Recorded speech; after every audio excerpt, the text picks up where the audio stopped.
Thank you. Can I then ask, I think Honorable Mente, you were next.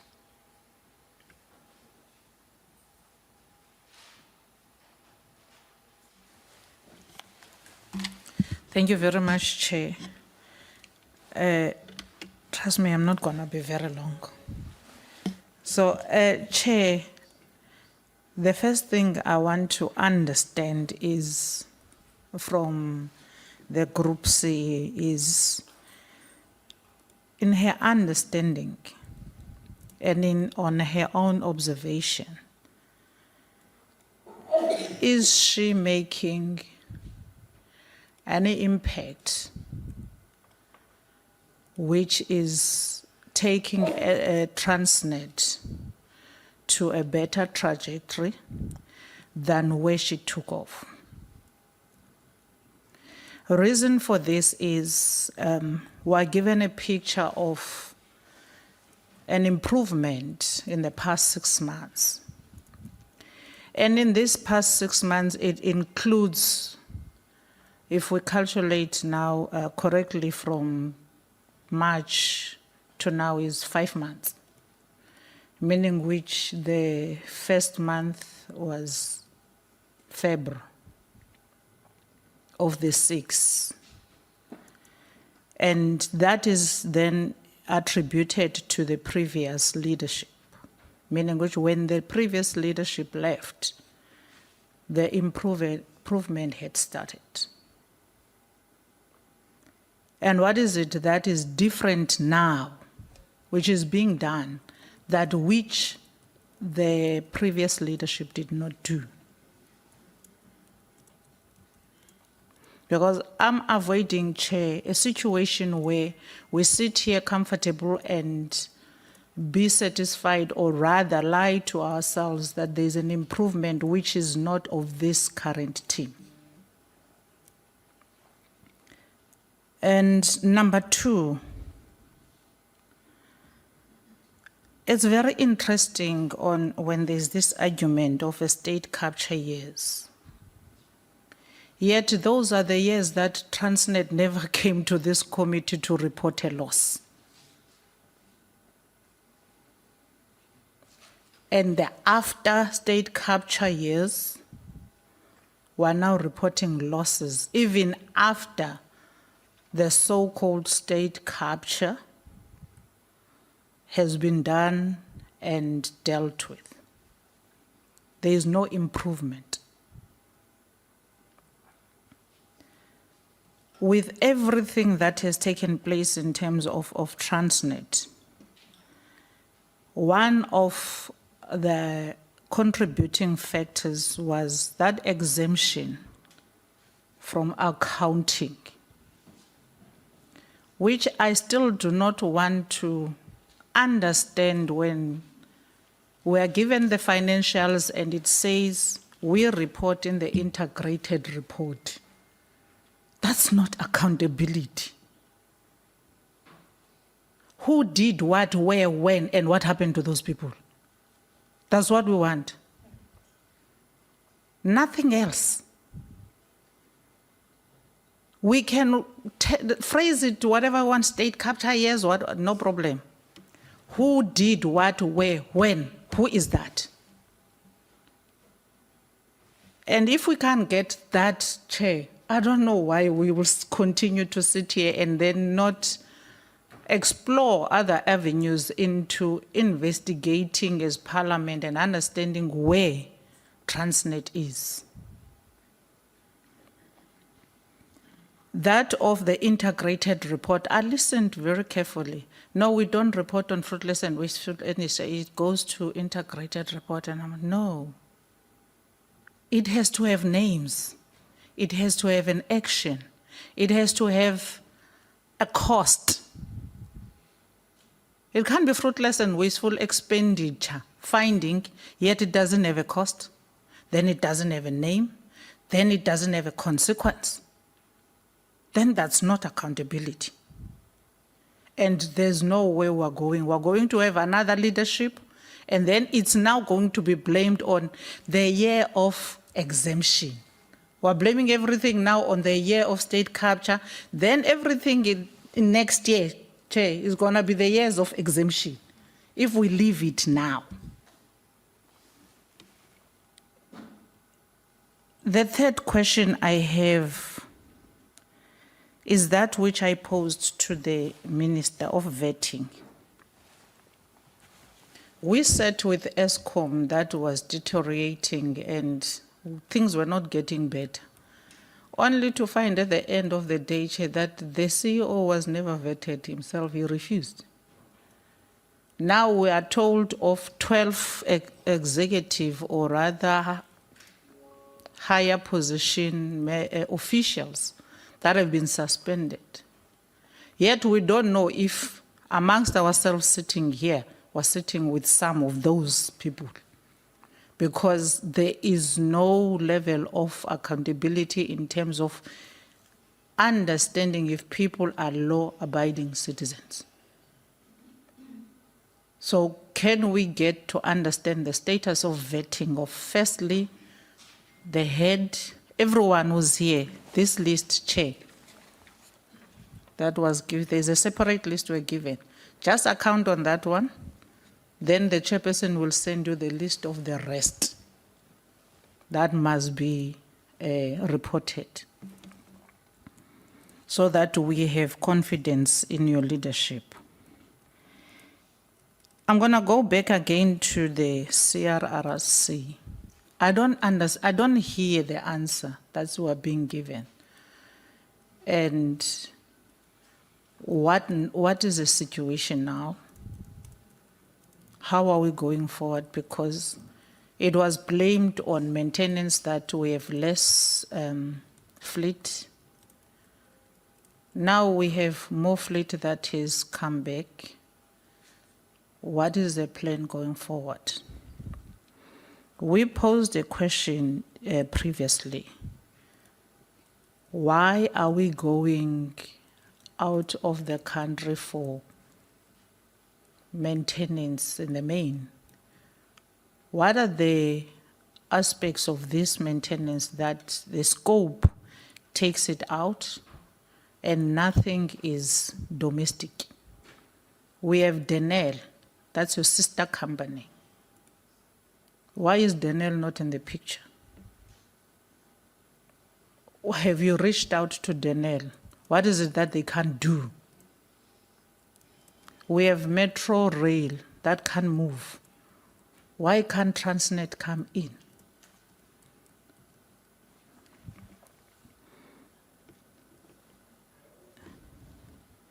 Again, theft and vandalism comes back. Have we diagnosed the reasons for theft and vandalism? Because there is only one problem with theft and vandalism, is lack of security. You can't put assets without someone looking after them. And that's what actually Chair collapsed Metro Rail. Because we removed securities and everything was gone. Then the price of rebuilding is far more than the price of actually creating jobs and having people looking after the assets. Because the vandalism is as a result of not having someone looking after them. With the highest unemployment of South Africa, we still do not create jobs in that we have people that are looking after the infrastructure. And then we are not going to pay more than we pay to rebuild the infrastructure than to pay for people looking after it. It's part and parcel, or rather the scope of having a healthy Transnet.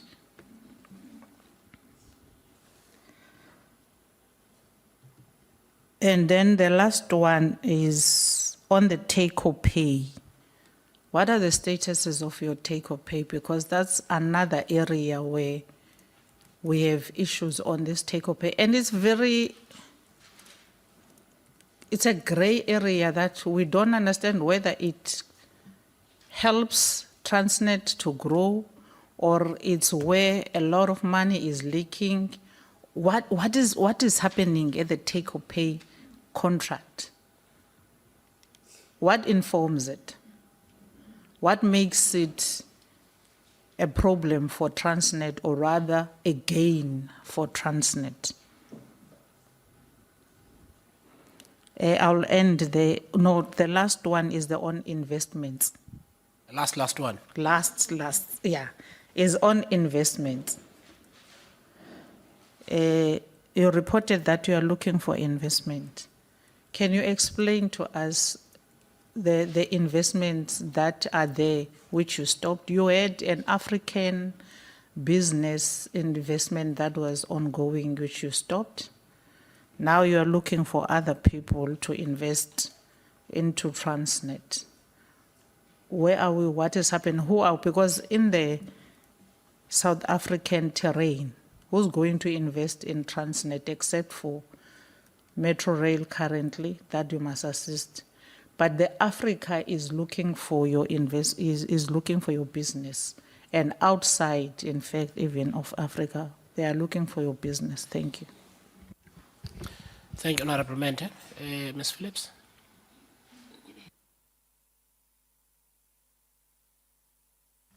Thank you, Honourable Chair, Honourable Member. I will try my utmost to answer the questions in the order it was asked. The first question related to whether or not, as the new Group Chief Executive, I was making an impact. So my appointment was formally confirmed on the 1st of March of 2024. However, I've been acting in the position since October of 2023. October of 2023 marks the start of the Transnet recovery plan, which was developed together with myself as the acting chief executive at the time, and together with the various, whether they were acting chief executives of the various ODs. I think the numbers towards the second half or the first phase of that recovery plan is what we indicated on. Maybe we can move to slide.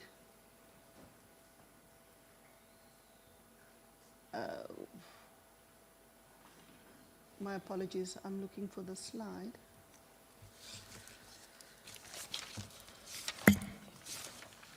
Slide number 13.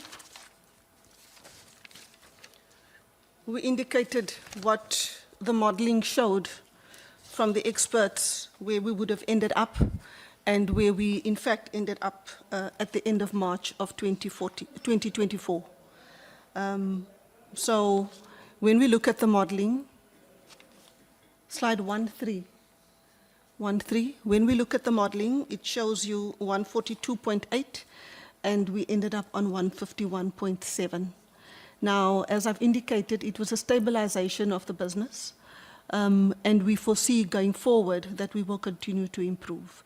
We've set very, very stretched targets for our people. What is it that is different from what the previous leadership? Again, Chair, I really want to focus on the kind of work that we are doing going forward.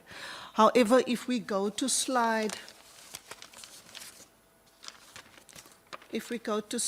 number, the triangle slide number 8,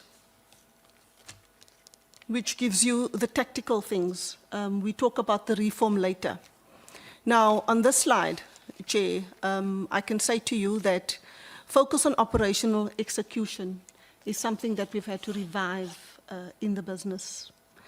We, for whatever reason, did away with the GCOO position. We effectively did away with all structures that sought to deal with operational execution.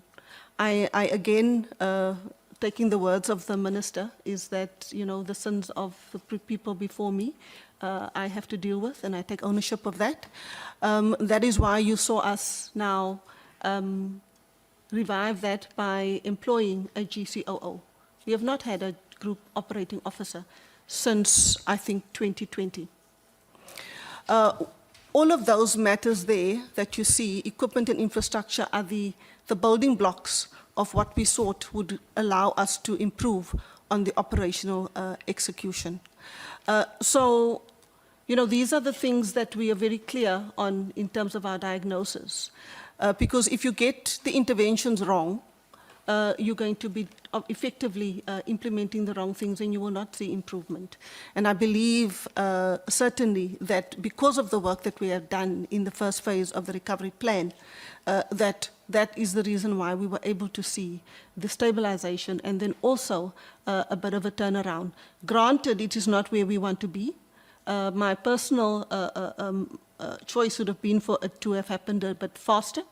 But I think with the situation where we find ourselves in, the promise that we had made to our customers at the time was that we would not further prejudice you by giving you, at the end of the 6 months, volumes that were below what was achieved in the previous year. And I think, Chair, I would want to leave that. Chair, I can't explain why Transnet was not in front of Parliament before. I understand they were making profits and now we are making losses. I think we've said very clearly why we are in the situation that we are in financially, and as well as by setting the operating context why we find ourselves where we are. But I think what is important is that we realize that it is not the place where we need to be if we want to make a valuable contribution to the economy of the country, and that it is more important for us right now to focus on how we get all stakeholders together to get us to be moving forward. Sorry, Ms. Phillips, can I not let you off the hook on that question? What I understood Honorable Mente to be saying, and I'll refer to also something that the Minister said earlier, because it might be important. I think what Honorable Mente is asking is why is it that during the years prior to 2018, Transnet was turning a profit, and post-2018, Transnet is struggling. I think as Chief Executive, and especially that you've got access to historical information, you should be able to tell us why that was the case. And it shouldn't be difficult, so we should be able to answer that question, Ms. Phillips. I know you're not the Chief Executive, but the information is there, and you are the Chief Executive now.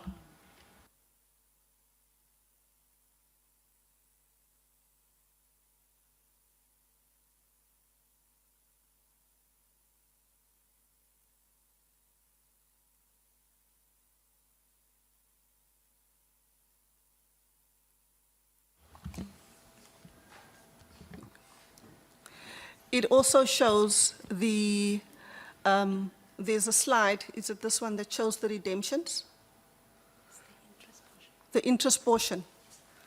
If you look at the interest portion and how that has increased steadily over the period, because of all of these loans, you'll see that was incurred in previous years. So those were the loans that were incurred in previous years. It has resulted in major net finance cost for the business. We have had to, you can see the trajectory in terms of the capital investment as well. But if you look at the cash interest cover, you see how that steadily reduces. Now, this is why you can see Transnet is in the debt that we find ourselves under and the rate at which we've had to redeem the debt is part of the reason why Transnet is in the situation that it is currently. Outside of the performance that is clearly not at the standard at which it should be, but you can't have a situation where one, you have a performance issue, you're failing to maintain your network, you're not getting equipment in at the right rates, but you have a debt burden that you have to consistently be redeeming. So in a nutshell, I think this is the picture that tells the story. So, Ms. Phillips, let me share my understanding of what's going on. and then you tell me, and the Auditor General's office is here, and they've got a microphone, and maybe we can get there faster, because I don't want us to move away from this point. And for me, it's got nothing to do with state capture and who was right and who was wrong. The numbers are the numbers. My understanding of the story is from 2011, thereabouts, we make a policy and strategic decision to invest in locomotives and other equipment. That, I believe, is a correct decision. That process later becomes contentious. The net result thereof is the following.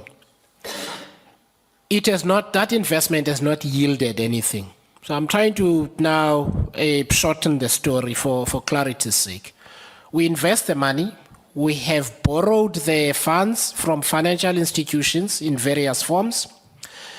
The investments that we're supposed to get into the network are not bearing fruit because they are disputed one way or the other. We are having to continue to pay financial institutions for assets we don't have. There is something between Transnet and the CRCC, then there are issues involving SARS and there are issues involving the SA Reserve Bank, but the net result, and that's why I asked the Minister this question, because it appears to me that multiple interventions are needed. Whatever the reasons were for us not getting those assets, we need them and they should be here. Because that has an impact on the volumes that we are able to transport. And so I want us to be able to disaggregate these issues. So that's the first thing, and that's a picture that you've given to us. There are other factors according to your presentation as well. Those factors include maintenance. The Minister alluded to some things I need you to address, which is, for the sake of having cash on the bottom line, there are certain maintenance and other commitments that were then not fulfilled at certain periods. We can't leave that statement hanging. We need to know whether that is so, and if that is so, to what extent that became a problem. So that is the second thing that makes sense out of this presentation. The third thing that makes sense out of this presentation is that there is a security problem. What I need to understand is, A, what is the specific impact of that security problem? What is the tonnage involved? And what is therefore the relationship between that and the revenue? 1. 2, what are the investments in security? 3, is this a battle that Transnet is winning, or is a battle that Transnet is not winning? In other words, to the extent you know, are the incidences of this security, the theft and the vandalism and so on, decreasing, or are they still increasing?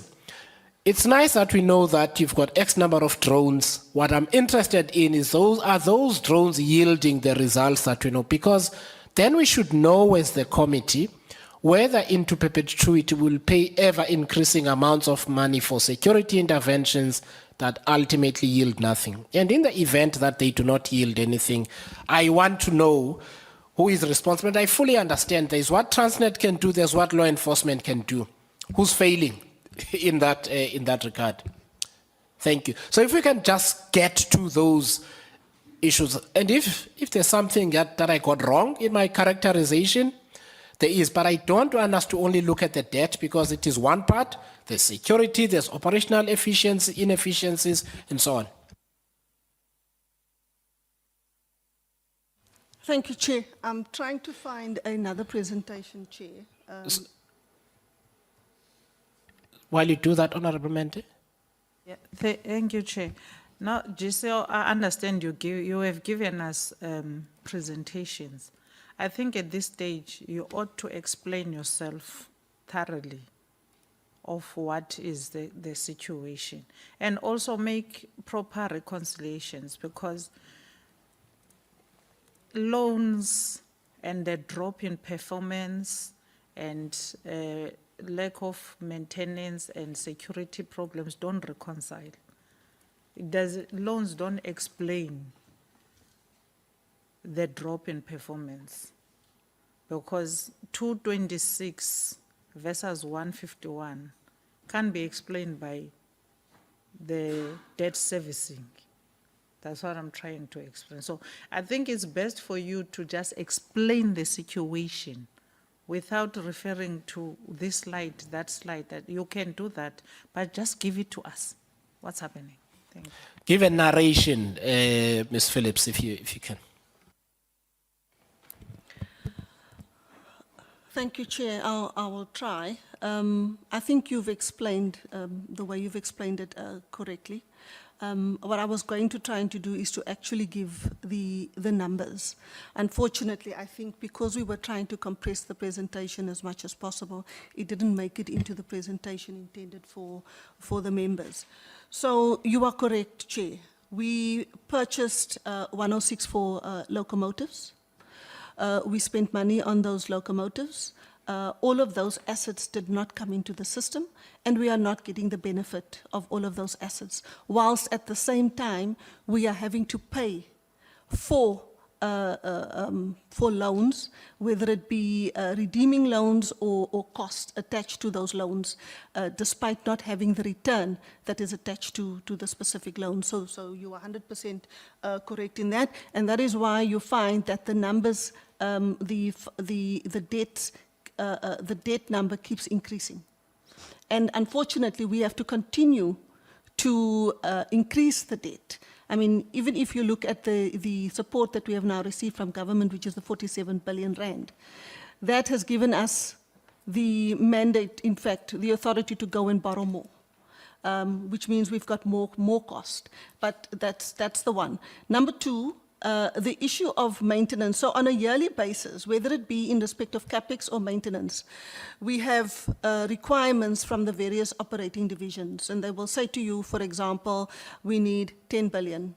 We then look at the affordability of the capex or the affordability of the maintenance, and we then have to send them back and say, this is what is affordable for the business, which is why you have this backlog, which has not only come now, but it's come over a number of years, probably since 2017, 2018.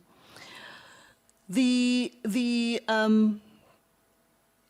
third one, and if I go to the numbers, you'll see that revenue losses due to security incidents in 23-24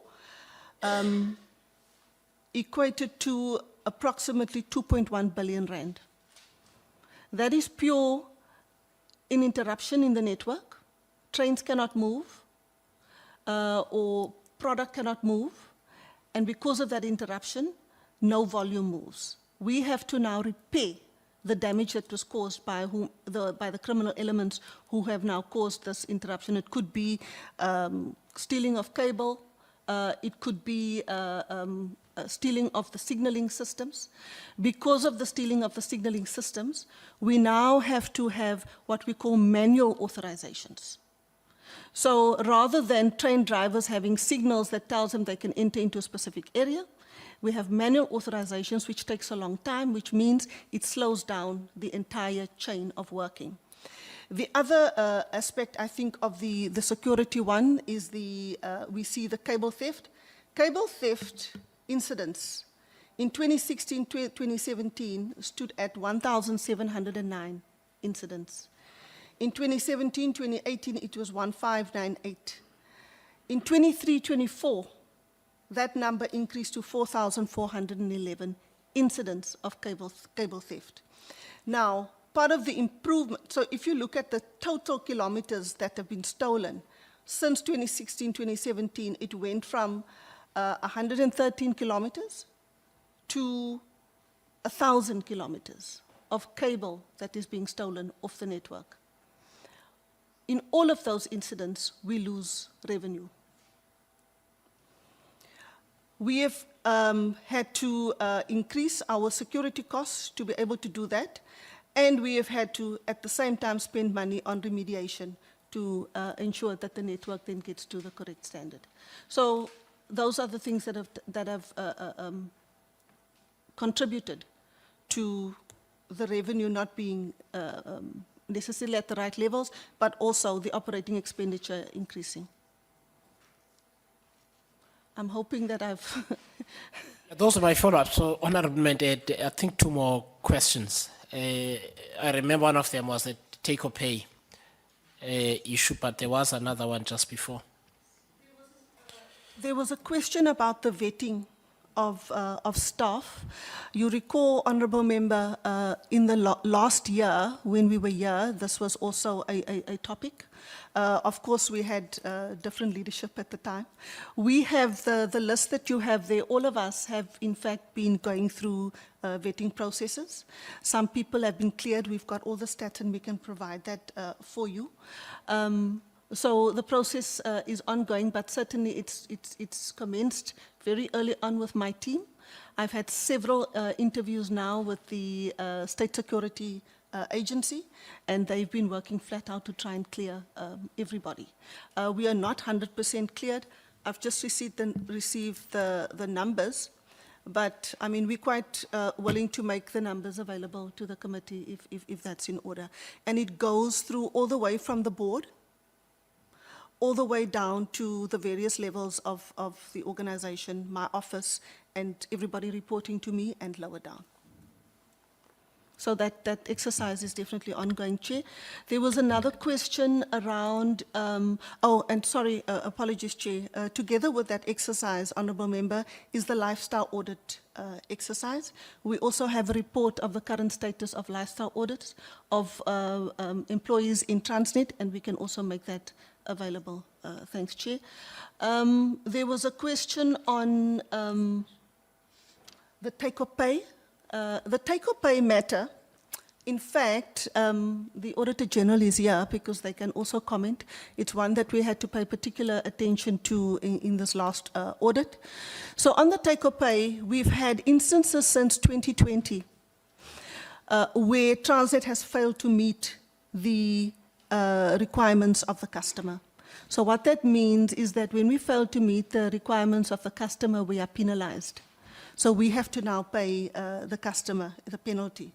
So in 2020-21, that penalty was not paid. For whatever reason, Chair, it was not paid. I'm still trying to figure out why that happened, but it didn't happen. It did happen. 21-22, the penalty was also not paid. 23-24, the penalty was also not paid. As a leadership team in this year, we made the decision that we will resolve the issue of unpaid take-or-pay penalties in this year, because it helps us also with our, remember, we're trying to collaborate with our customer. So these are the things that we need to clean out as we move forward. So what we then did, we went and engaged the customer on the take-or-pay penalties. There were really four main customers, coal export customers. Those customers agreed, in fact, to waive the take-or-pay penalties. We had a total of 2.5 billion. We had a total of 2.5 billion in take-or-pay penalties that the customers were entitled to. We went, negotiated with those customers. All four customers elected to waive the take-or-pay penalties on the agreement that going forward, we would work together with them in terms of how we would want to increase the movement of the cargo going forward. All of the improvement initiatives, they would be working with us. Two of the customers, we had to provide them capacity in other channels. The other two customers, who are pure Richards Bay coal terminal customers, decided that they'll waive the penalty, but going forward, there will be no further waivers of penalties should we fail to perform. What we've then had to do on the basis of the direction received from the Auditor General is still continue to provide for those customers who did not waive unconditionally. And that's really the issue with the take-or-pay penalty. So we're hoping that that story is now resolved and that going forward, we perform. Alternatively, we would need to pay a take-or-pay penalty should we fail to perform. All right, so I'm going to ask a follow-up, but answer it after Honorable Atkinson has asked his questions, because I do have a follow-up on this take-or-pay, because we had a conversation with the Auditor General's office, and I have been involved in my life with the preparation of financial statements before. And tell me if this is not true. Tell the committee if this is not true. you can also, because if that had stayed, those penalties had stayed on your books, they sit as a liability for which you must make provision or pay them, which means your loss widens from 7 point something odd billion to closer to 10 billion rand. And what I want to know is whether nobody went to those suppliers and said, please, man, do me a solid, waive them for now, and we'll deal with them after the reporting period. Because if we don't waive them right now, then our financials we don't meet our financial ratios in terms of our debt covenants. And this could present us as, I just want to understand that that is not so, because I look at that relative to your projections of what tonnage you will be able to carry. And what the reconciliation I need is that in terms of your plan, that the terms on which those have been waived are going to be met. Otherwise, all we've done is we've resolved a reporting period issue. Otherwise, those penalties come back. Because in terms of what you've said those penalties come back anyway. So I need to know, on behalf of the committee, whether there is capacity to then meet that new commitment. Otherwise, the penalties don't exist now. When you come back to Parliament in the next financial year, they are back on, and we have a new problem. Sorry?